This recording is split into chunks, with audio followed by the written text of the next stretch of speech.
Well, it looks like Iran responds to Trump. Uh, he decided to back off of the attack on Iran 10 minutes prior to the military strike.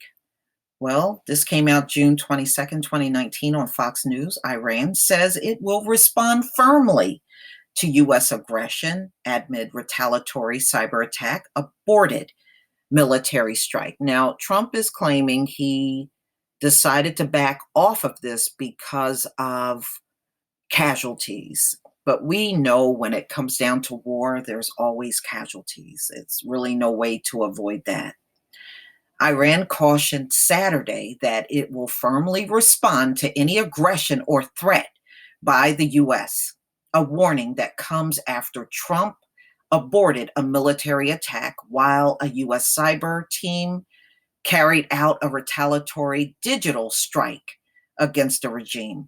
Iranian Foreign Ministry spokesman Abbas Mousavi reiterated the regime's position that it will confront any threats by the U.S. over the shooting down of an unmanned U.S. Navy drone by the Islamic Republic. Regardless of any decision they, U.S. official, make, we will not allow any of Iran's borders to be violated. Iran will firmly confront any aggression or threat by America, he said, according to the semi-official Tasni news agency. The comment comes in wake of heightened tensions in the region that put Washington and Tehran on the brink of war.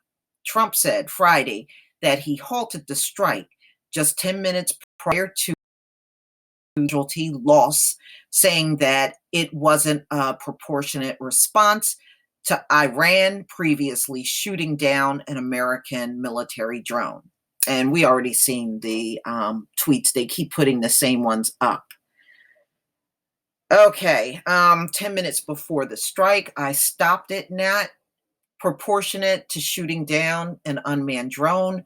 I am in no hurry. Our military has rebuilt. Yeah, it's the same thing. So I'm just going to go down here.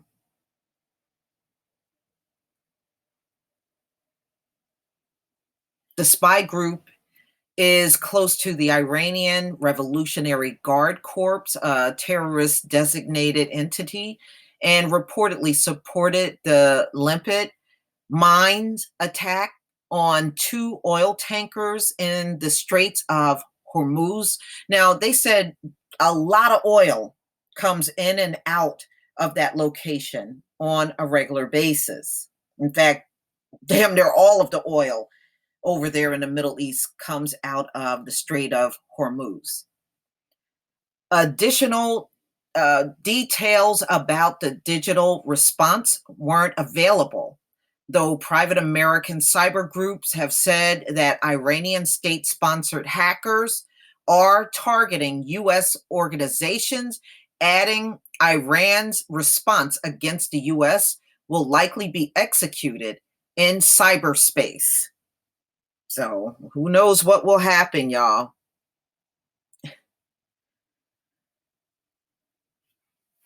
The U.S.-Iran confrontation has been boiling since Trump backed out of the Obama-era nuclear deal in May 2018, but the tensions reach a fever pitch in the recent weeks after 2 oil tankers were attacked, supposedly by Iranian forces, as the regime flexes its muscle over tough sanctions that cause its currency to drop about 60% in 12 months, while food and drug prices are up 40 and 60% respectively.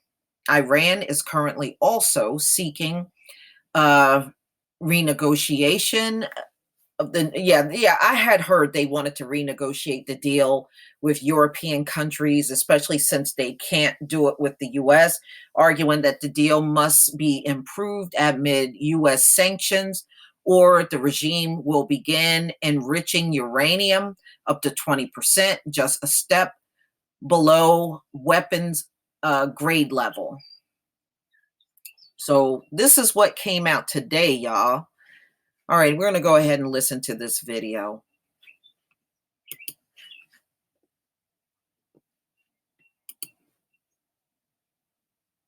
Okay.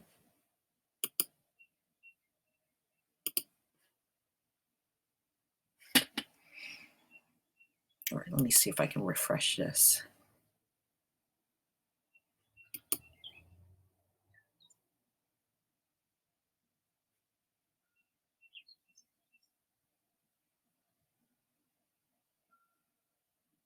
Our massive military might awaits orders, the president's reaction turning the usual playbook on its head. For many, well, one retired four-star Army general says the Trump administration should not react the way the Iranian regime would expect.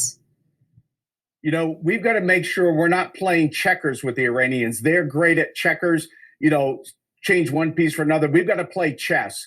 And I think we've got to continually box them into a corner. So I think keeping all the military options on the table, they know that with the decision of the president, a lot of their military resources can disappear. So let's bring in our experts. Former Chief of Staff to National Security Advisor John Bolton, Fred Fleitz, and former CIA Station Chief Fox News contributor Dan Hoffman. Great to have both of you with us tonight, gentlemen. Yeah. Okay, so I want to play something from Congressman Mark Green. He's a Republican. He was sitting here last night as we were getting word about what potentially may happen. Here's what he said about answering Iran's actions. I think the world needs to see, honestly, smoke and fire. I think Kim Jong-un needs to see smoke and fire. There's been an attack on the U.S. military, and if we don't respond, we're incentivizing future attacks. Daniel, what do you make of that argument? Well, it's true. And one thing I would highlight that we've learned the last couple of days is just how vulnerable our assets in the region are. Our reconnaissance aircraft are vulnerable to Iranian attack. And so if we launch a proportional attack against Iran in response to their mining of the ships in the Persian Gulf and shooting down our drone, we have to be prepared for them to take counteraction against us. I'm sure those are some of the questions the president has been asking routinely of our intelligence community. Senator Lindsey Graham, Republican, considered very hawkish, tweets this: I appreciate President real Donald Trump's desire to be measured and thoughtful when it comes to Iranian provocations. What will the world's response be if Iran follows through on their threat to restart nuclear enrichment? I hope the United States will make this a red line. Fred, we know the president talked a lot during the campaign and even mentioned in the Oval Office this week he doesn't want to be in wars. He wants us to pull out of those things, those overseas incursions. But I know when you confront a situation like this, when you actually become the commander in chief, sometimes the reality of what you're facing may be different than what you campaigned on. That's right. Look, this is a president who's trying to balance his promise to get the U.S. out of wars and not to start new wars with the reality he's probably going to have to use military force if Iran continues down this road. You know, if Iran starts enriching again, I don't consider that a red line because I think Iran was cheating on this nuclear deal so badly. This was coming anyway.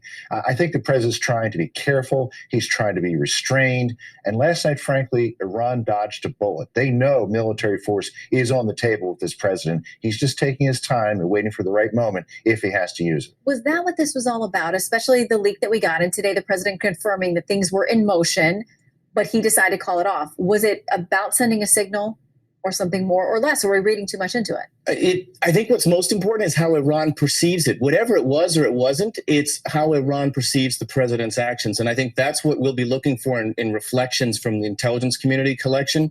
Did Iran see this as the president flexing our muscle and demonstrating that if Iran crosses our red line, reaches that tipping point, whether it's enriching uranium to weapons grade levels or launching another kinetic attack, then we're prepared at a moment's notice to strike back.